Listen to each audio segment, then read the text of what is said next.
My name is Jed McKeehan, and today we're going to talk about using estimates or invoices to prove your damages at trial. So oftentimes individuals will come to me and say, I want to sue my contractor over messing up my house, or I want to sue my driveway guy or the roofer for doing work improperly at my house. How do I do that?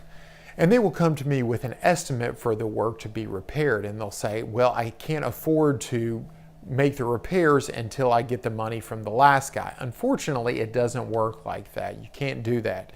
The only way to prove damages at a trial are to actually have someone come to court, a person who says, I've been out there and I can do the repair work for X number of dollars. So they would have to come in person, or you actually have to pay to get the work repaired, and then you have a receipt, an invoice receipt instead of just an estimate to prove your damages and say, yes, I actually paid these amounts to remedy or repair the work that was done improperly the first time.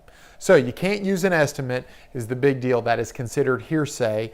It's not anything that you've incurred yet, so that is not something you can use to prove your damages at trial. You can find out more about this legal issue and other legal issues by going to my website, attorney-knoxville.com.